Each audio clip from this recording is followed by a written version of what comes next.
আমাদের মাস বিশেষ কিছু কিছু দ্রব্য নিষিদ্ধ আছে, তিথি বিশেষ কিছু কিছু দ্রব্য নিষিদ্ধ আছে, এবং বার বিশেষ কিছু কিছু দ্রব্য নিষিদ্ধ আছে। এই বার বিশেষ বিশেষ দ্রব্য যদি আমরা ত্যাগ করতে পারি তাহলে আমাদের লাভ। বলছেন রবিবার দিবসে যদি কেউ মৎস্য মাংসাদি ত্যাগ করতে পারে, আমিষ দ্রব্য, রবিবার আমাদের 7টা দিনের মধ্যে রবিবারের একটা বিশেষ মহিমা আছে। রবিবারে যদি কেউ মৎস্য মাংস ত্যাগ করতে পারে তার পুরাতন রোগ এমনি ভালো হয়ে যাবে। যে সমস্ত গৃহস্থ লোক আছে, আমিষভোজী লোক আছে, তারা যদি রবিবারে আমিষ খাওয়া ত্যাগ করে দেয় তাহলে অনেক অনেক পুরাতন রোগের হাত থেকে রক্ষা পেয়ে যাবে।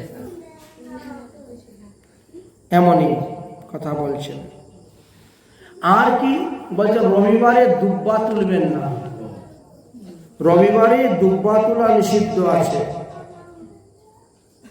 রবিবারে দুব্বা তুললে আয়ু ক্ষয় হয়ে যায়। রবিবার দিবসে বাঁশ কাটবেন না। বাঁশের ঝাড় থেকে বাঁশ কাটাও নিষিদ্ধ আছে। রবিবারে বেশ কিছু জিনিস খাওয়া নিষিদ্ধ। মৎস্য, মাংস, মাসকালাই, মুসুরি ডাল, নিম পাতা, আদা, আমলকি, দুগ্ধদ্রব্য, পুরা ভাত, এগুলি ভোজন করা নিষিদ্ধ। এতে স্বাস্থ্য ধর্ম উভয়ই হানি হইবে। এই জন্য রবিবার দিবসে এইগুলা ত্যাগ করে দেখুন, আপনি অনেক রোগের হাত থেকে মুক্তি লাভ করতে পারবেন। বলছেন সোমবার দিবসে সবুজ বস্তু খাবেন না। সোমবারে সবুজ বস্তু যদি ত্যাগ করতে পারেন আপনার পেটের রোগ এমনি ভালো হয়ে যাবে। অন্যান্য দিন অন্য কিছু খাও, এদিন সবুজ কিছু খাবেন না। শাকটা খাওয়া যাবে না, শাকটা সবুজ, যেটা যেটা সবুজ জিনিস সেটা খাবেন না। মূলাটা তো সাদা আছে, ওটা তো সবুজ নয়। তরমুজটা তো লাল আছে, বাইরে সবুজ থাকলে ভিতরে তো লাল, বাইরেটা তো খায় না, বুঝেছেন? শুধু সবুজ জিনিসটা খাওয়া নিষিদ্ধ। সোমবারে যদি কেউ সবুজ জিনিস খাওয়া ত্যাগ করে দেয় তো তার পেটের রোগ ভালো হয়ে যাবে। অনেকের আছে 12 মাসই পেটের রোগ লেগে থাকে। এটি হলো বার বিশেষ খাওয়া, বুঝলেন? এবার বললেন মঙ্গলবার। মঙ্গলবারে কোন প্রকার মিষ্টি বস্তু খাবেন না। রবিবারে কোথায় মিষ্টির কথা বলা হয়েছে? মিষ্টি না তো, না না মিষ্টি নাই। না না সেটা আলাদা, দুগ্ধ জাতীয় হলেও মঙ্গলবারে আপনি যদি মিষ্টি না খান আপনার ডায়াবেটিস রোগ এমনি ভালো হয়ে যাবে।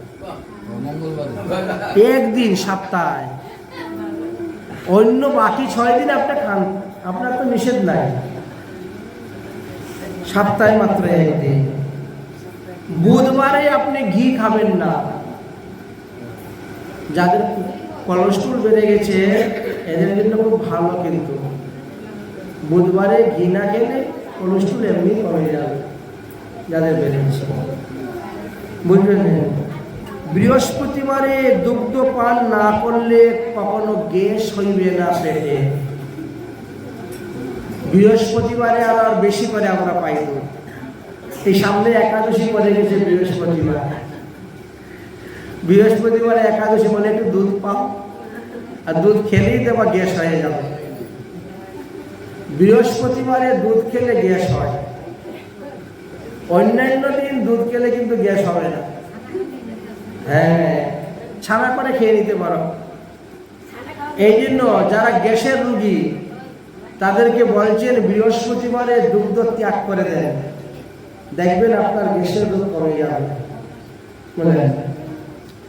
শুক্রবারে শুক্রবারে দই খাবেন না।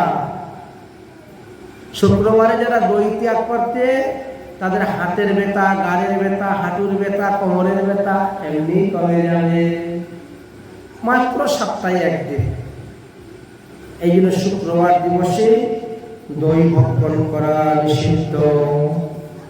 শনিবারে বলছেন তেল খাবেন না, সরিষার তেল বা এগুলি খাওয়া নিষিদ্ধ। তাহলেও কিন্তু আমাদের কোলেস্ট্রল আদি যে সমস্ত আছে এইগুলা থেকে মুক্তি লাভ করা যায়।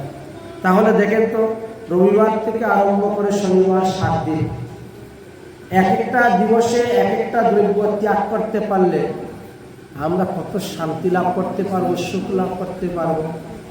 এই জন্যই তো সব শাস্ত্রে আমাদেরকে কি বলছেন? ত্যাগাৎ শান্তি নিরন্তরম, ত্যাগাৎ শান্তি নিরন্তরম। যত ত্যাগ করতে পারবেন ততই শান্তি লাভ করতে পারবেন। আশাহি পরম দুঃখ, এইটা খাবো, ওইটা খাবো, সেইটা খাবো, এই যে একটা আশা আমরা করি, আমরা না দেখি বার, না দেখি তিথি, না দেখি মাস, না দেখি কিছু, ওইটা বানিয়ে দেবো, ওটা খাবো, ওটা বানিয়ে দেবো, ওটা খাবো। এই কারণে আমরা আমাদের রোগ ভোগ এ থাকি। আচ্ছা বাবাজি, আরেকটা কথা, মল মাসে যে